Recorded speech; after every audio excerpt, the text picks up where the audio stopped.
Welcome back, everybody. Welcome to the Queen of TV channel. Before we get into our intro, let's get into our three things first.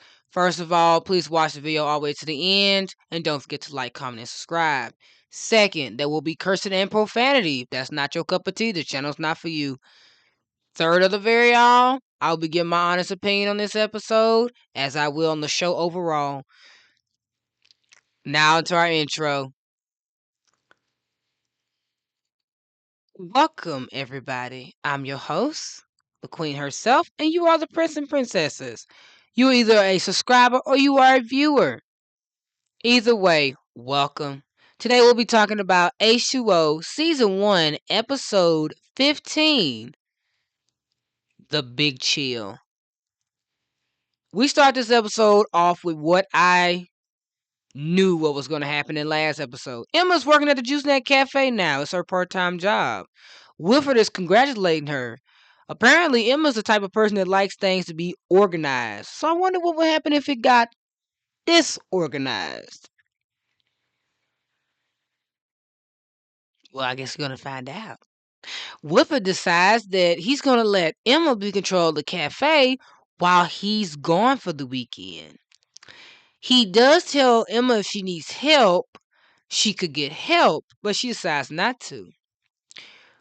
We go into our next scene where Rikki is venting to Cleo about her being sick and tired of being broke. Cleo says that she can just get a part-time job like Emma did. But Rikki's not the type of person that likes to work. Emma shows up to give him the good news that she's the manager now of the Juice Net Cafe, and Cleo thinks it's a good idea because she can give Rikki a job. She beats around the bush as to why she can't really give Rikki a job. Obviously, Rikki accepts this and said it's fine. Cleo, however, is not having it. First of all, she gets on Emma's case because why are you doing that? That is your friend. You can give her a job. And Emma says she doesn't want to give a job because of the type of person that Rikki is, because to her, Rikki is a difficult person. Well, Cleo decides to tell Rikki that Emma has changed her mind and decided to give her a job. Rikki's like, really? Okay, then. Well, Emma is quick to jump in and say, yeah, but there's ways about this. Rikki, to her, she can handle it. Rikki thinks she can handle this. So Emma gets to work and she's already in the cool room and she's getting things set up. And Rikki shows up for her first day of job. First day on the job, sorry. Trying to correct my grammar here. Emma tells Rikki that she is 6 minutes and 30 seconds late. Okay, not a very good start, but it's her first job. So Rikki immediately is having difficulties with Emma. Emma is not doing too great with working with Rikki. She's becoming very controlling. She's always chastising her. She is getting at Rikki at every little thing that she doesn't do when it comes to her customer service and how everything is set up. It eventually, at one point, gets on Rikki's nerves because she vents to this to Cleo and Lewis that she only has so much that she can take. Well, that's when Emma tells Rikki to wait on Zane and Miriam, serve their table. Rikki does not want to at first, but Emma tells her to do otherwise. Rikki goes over there, and while they are ordering their drinks, they do have some small insults towards Rikki because they're wondering why Emma is not serving them and Rikki is. Rikki says because Emma's busy. So while Miriam is Why Miriam is ordering her drink. Rikki is distracted because she sees him over there cutting grass. I'm guessing that's the wheatgrass. And she misses to where Miriam had said that she wanted a mango smoothie with a mint. She doesn't hear that, but she does hear that Zane wants a banana smoothie. She ends up bringing Miriam the wrong order. Matter of fact, she brings Emma an order. Rikki brings Miriam an order for a strawberry milkshake, which Miriam is allergic to. She obviously said something else, but Rikki tries to play off that maybe she did say that, but Rikki, no, she didn't. Rikki says that maybe Miriam has temporary amnesia. Zane thinks that's funny, but Miriam does not. Emma walks past Rikki, which promptly makes Rikki say that she'll make her another drink. Miriam is annoyed and asks Zane why don't he just get Rikki fired. He said he doesn't care. Oh, maybe it's because he's over there looking at 3 other girls. Maybe that's why he doesn't care. Did I forget to mention that this supposedly is his girlfriend? A girl he says that he just hangs around him when it suits him. I titled her the groupie girlfriend. So I'm like, this man has no respect for women whatsoever. We'll get more than that when we talk about the review. So, her being annoyed with what Rikki did, decides that she's going to go inside the cool room where all the dairy products are and turn the machine off. So the air conditioner is cut off, so the room obviously heats up. I don't know why coolers do that. I don't even know why they have those things inside of the cooler. Because let's be fair, why would you have that in there for somebody to literally turn off? And you're telling me that thing is on 24/7? I'm pretty sure that light bill is high. So before she can leave, Emma does come back in there. She has to get something else. Zane ends up leaving after his dad calls him and accuses him of touching his stuff, and he says he didn't. Emma assumes that it's Rikki's fault that Zane and Miriam had left, get on to her about it, and Rikki's had enough. Rikki quits. Emma could care less. She goes in there and finds out that the machine's been turned off. So Emma uses her powers to chill the room down when she sees everything is starting to melt. Well, let's just say Miriam was still in there and she's now a popsicle. Literally. Emma does not know this. Later on that night, Cleo tries to vouch for Rikki. Emma's not hearing it. She believes she gave her every chance in the world. Emma know damn well she did not give Rikki a fucking chance. She goes to work very early that morning, happy, all smiles, ready to start her day until she noticed 2 pink shoes under a rack at the end of the cooler. And she walks with the tub of ice cream in her hands and drops it really quick when she realizes it is Miriam and she froze her. I don't know if Miriam is supposed to be dead. They're saying that she's not, but she looks like she's dead. So she called Cleo, and Cleo touched her and noticed, yep, she's pure ice. Ooh wee! Emma's like, well, this could have happened to anybody. Yeah, Cleo, uh-huh. Somebody with mermaid powers.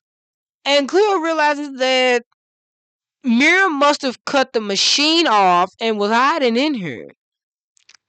Obviously, Emma is freaking out, and luckily, Cleo called Louis, who's like, what's the crisis? He sees what the crisis is because he sees that Miriam is also frozen and asks Emma if she did this with her powers, and she said yes.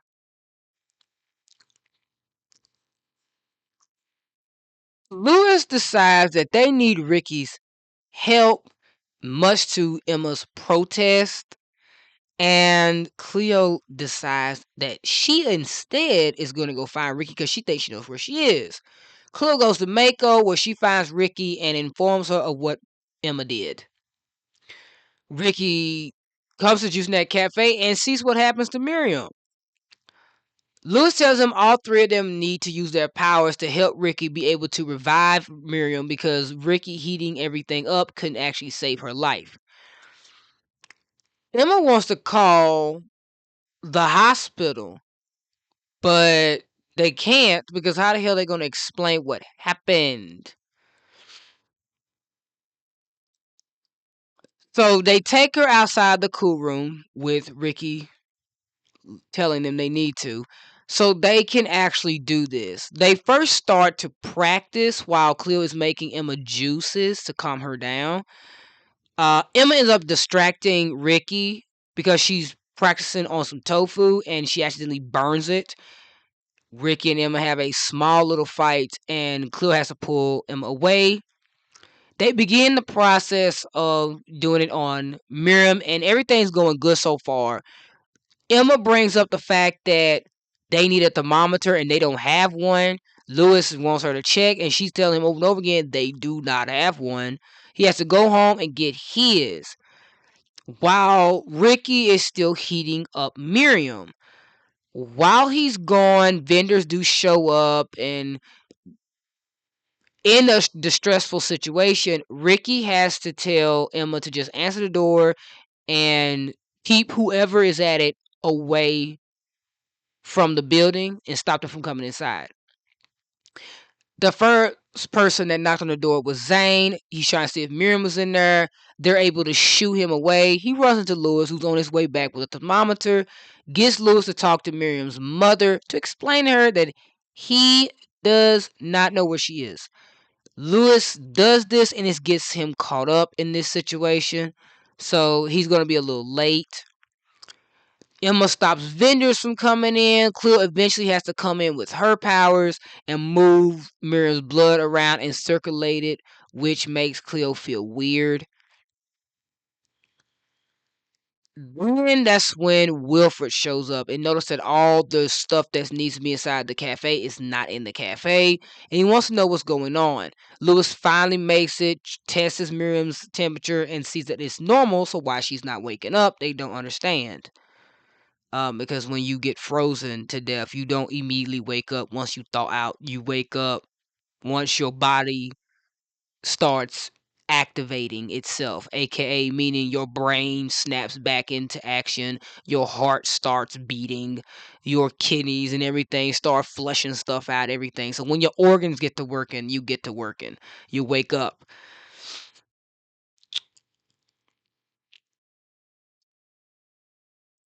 Wilfred comes inside where he's asking what's going on, and Emma, done freaking out, wants to tell the truth. Almost damn near tells him what truth because, like, I hope she wasn't playing to him, the mermaid. But Miriam luckily wakes up.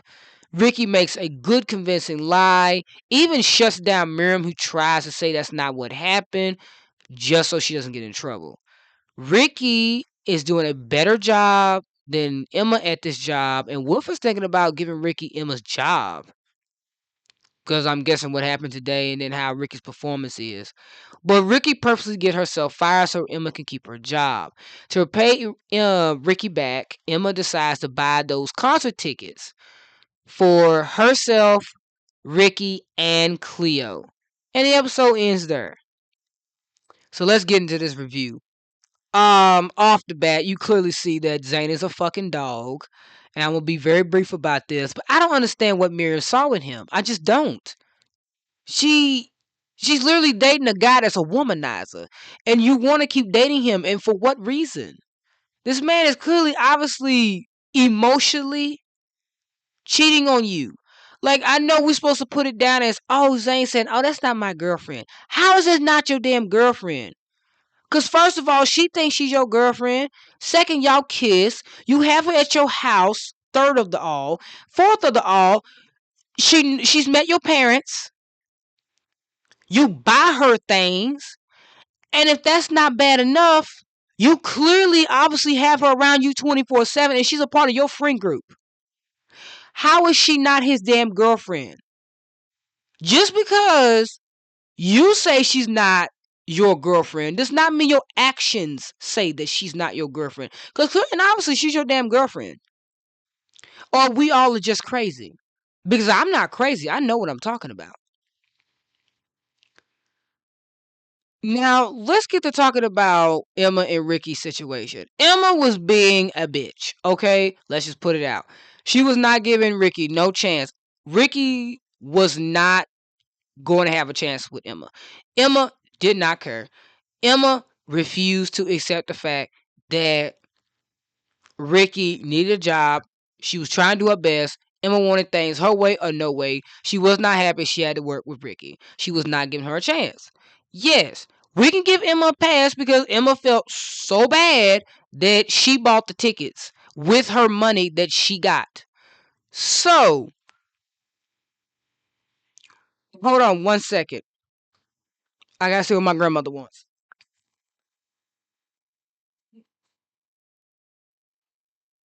Right?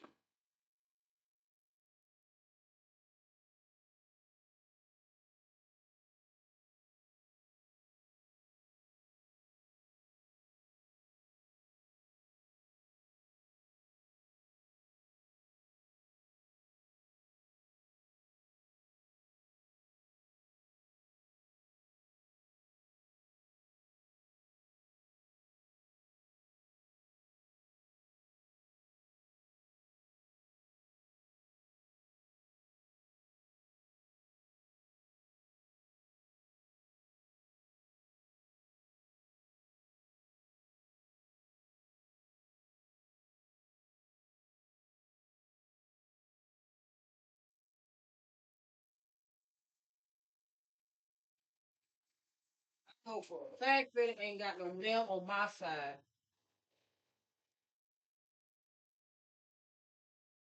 No, he don't have no mail over here on my TV. Cause all this is either my stuff.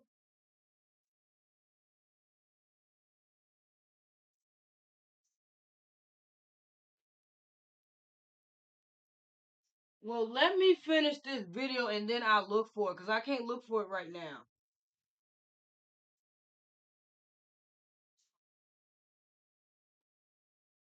Mama, I'm recording the video. That's what I'm saying. That's why I didn't answer the phone. I can't do this right now. That's what I'm trying to tell you. I'm gonna look for it.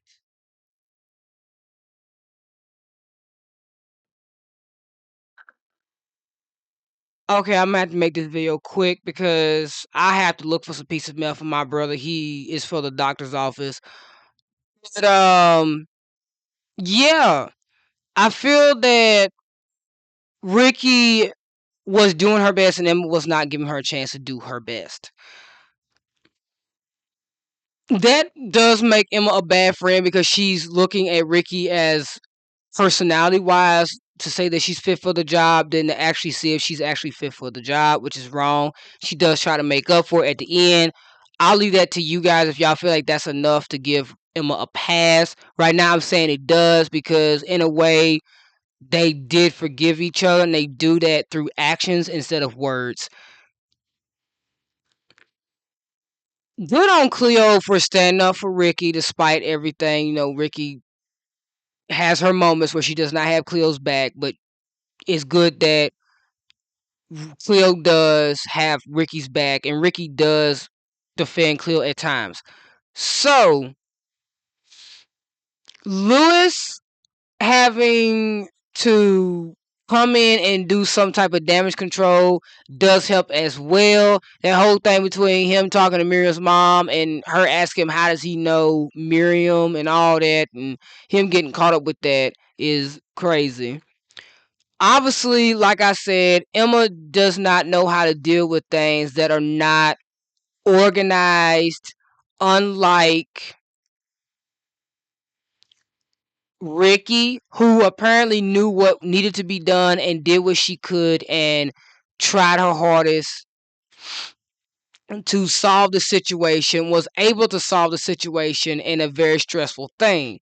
So this just proves that Emma does not do great in stressful situations while Rikki does, because Rikki's gone through things like this. Like I said, Rikki and Emma are the same person. I said this in the 11th episode.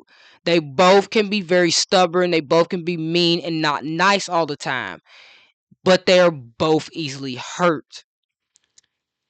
They are two people who are the same but come from two different backgrounds. Rikki comes from a poor background. Emma comes from a perfect rich background. Her family's not completely perfect, but you get what I'm talking about.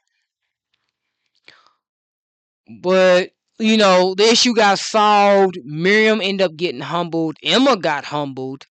And the episode did end on a good note. Hopefully, Emma learns from this to not be so controlling. But you know what? This is Emma we're talking about here. So I'm at the end of this video, y'all, because I have to see if my brother got any mail for this doctor's office.